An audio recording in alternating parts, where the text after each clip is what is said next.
All right, let's just jump right into this. We are looking at literally the world's most secretive organization. Over the next few minutes, we're going to explore the CIA, the Central Intelligence Agency, and its absolutely wild 75-year reinvention. We are talking about a total transformation in how global power is actually wielded. I mean, they went from a rookie agency handing out literal suitcases of cash in the shadows, all the way to a digital superpower deploying global data algorithms. This explainer is going to show you exactly how their arsenal evolved and why understanding this shadow world is absolutely crucial to grasping the geopolitical headlines you see every single day. So, here's our roadmap for today. We'll start with the birth of the shadow war, then move into coups, crises, and tech, followed by scandals and black budgets. After that, we'll look at searching for new enemies, drones, data, and terror, and finally wrap things up with a new age of espionage. Let's get to it. Okay, Section 1, Birth of the Shadow War. A rookie agency in a post-World War II world. It is 1945, World War II has just ended, and the global chessboard is being completely reset. Now, the United States had to adapt, and fast. Back in 1945, President Truman actually shut down the OSS. That was their wartime intelligence group, basically because they were seen as kind of amateurs compared to the deep, entrenched networks run by the Soviet Union. But as the Red Army started occupying half of Europe, Truman realized, okay, America desperately needs a permanent peacetime spy agency. So in 1947, the National Security Act officially creates the CIA. But here's the catch, and it's a big one.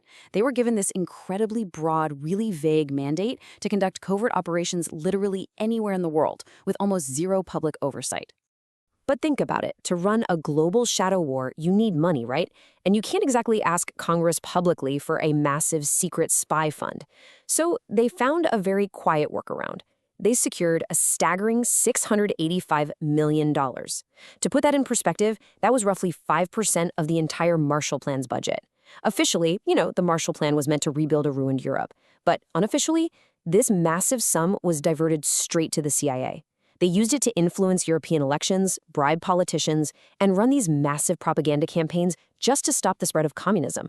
However, having a huge war chest definitely did not guarantee success. The early CIA was frankly humiliated by the Soviet KGB. I mean, the KGB had decades of ruthless, almost untouchable tradecraft under their belts, while the CIA's deep-cover human spies were just constantly getting compromised. For example, in one really devastating early operation, the CIA parachuted a whole team of Ukrainian agents into Soviet territory. But the mission was totally doomed before their boots even hit the ground because a key handler was secretly a Soviet informant. The CIA was fatally penetrated, and they were quickly realizing that playing this old-school spy game just wasn't going to cut it against the Soviets. Moving on to Section 2, coups, crises, and tech. Finding a headline victory and shifting to the skies. Basically, the agency desperately needed a big win to prove to the White House that it wasn't just some amateur sideshow. And in the 1950s, under leaders like Walter Bedell Smith and Allen Dulles, they actually found those wins. Take Operation Ajax in 1953, for example. Iran's Prime Minister Mohammad Mossadegh had just nationalized his country's oil, which really angered the British. So, what happens? The CIA sends operative Kermit Roosevelt Jr. to Tehran with about $1 million. By bribing officials, buying off newspaper editors, and literally paying mobs to riot in the streets, they successfully ousted Mossadegh and returned the oil fields to Western influence. And then, the very next year in Guatemala, they used similar propaganda and economic pressure to topple President Urbens. For the folks at Langley, these were textbook clean victories that had massive geopolitical consequences. But the leadership at the CIA knew they couldn't just keep relying on street coups and these highly vulnerable human spies who kept getting caught by the KGB.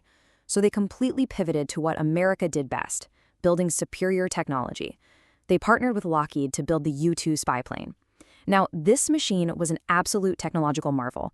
It could cruise at 70,000 feet. That is way higher than any Soviet radar or missile could even reach at the time. It was essentially a spy satellite with a pilot, snapping crystal-clear photographs of Soviet nuclear sites and entirely changing the intelligence game overnight. But, as often happens, the hubris of the 1950s led to a massive reality check in 1961. The CIA had trained and armed a group of Cuban exiles to overthrow Fidel Castro at the Bay of Pigs, and honestly, it was a spectacular failure. The invaders were captured almost immediately. It was a deeply humiliating moment for the United States.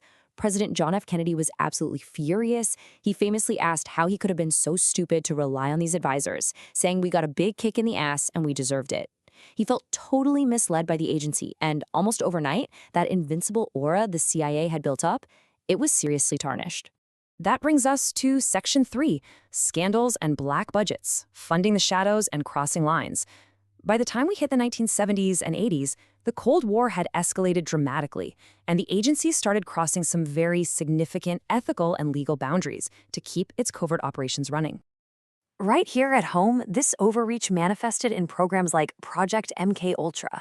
Driven by this really extreme fear of communist brainwashing, the CIA conducted domestic experiments on unwitting subjects using things like sensory deprivation, hypnosis, and heavy doses of LSD. They were quite literally searching for Manchurian candidates, people who could be mind-controlled to carry out acts like assassinations without even remembering them the very next day. Overseas, these huge operations required massive, completely untraceable funding, essentially a dark pipeline.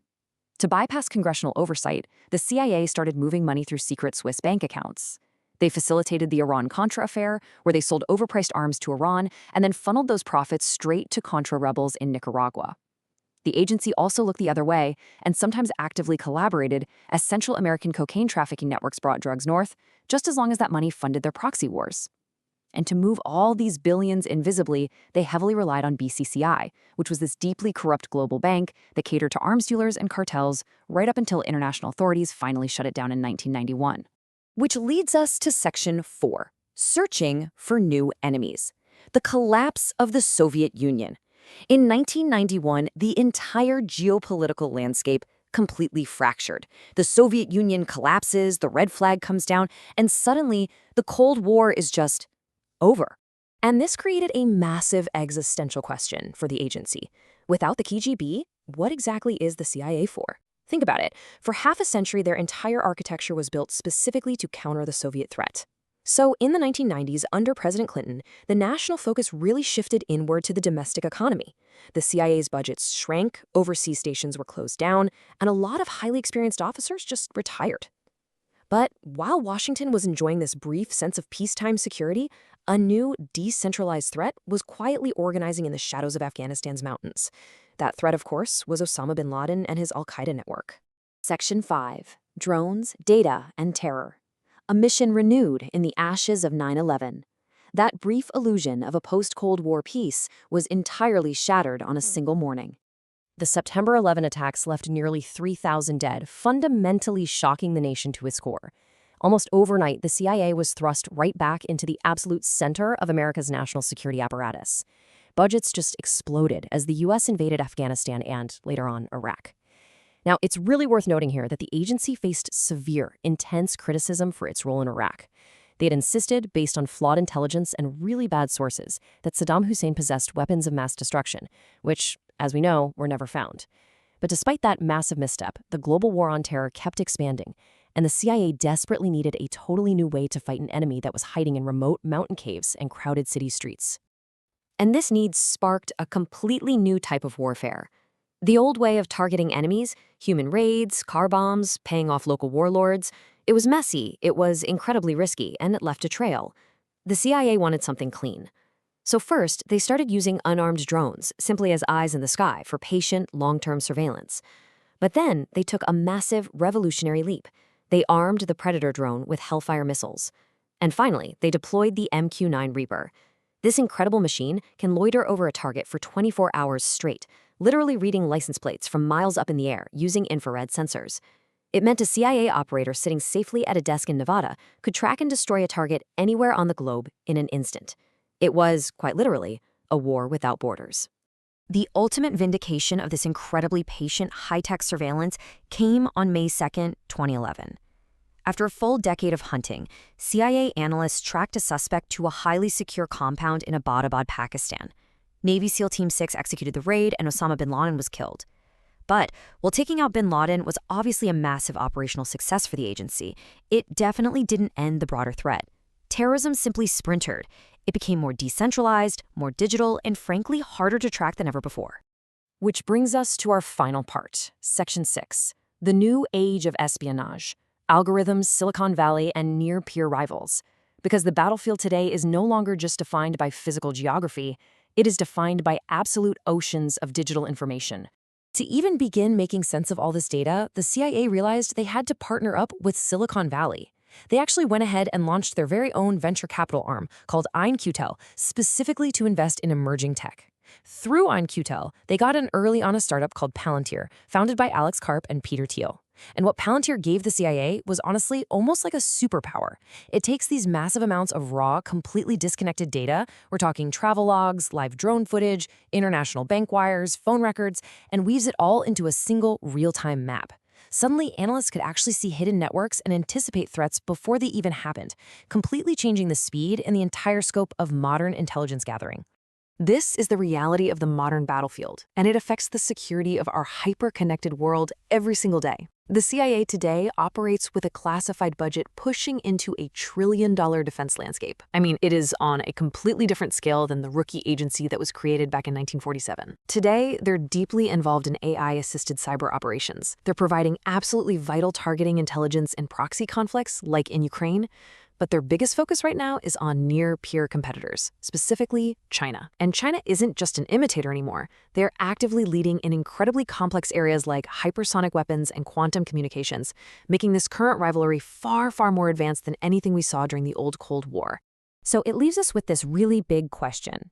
In an era of maximum complexity, could one single blind spot set off a chain of events that no one can stop? Think about it.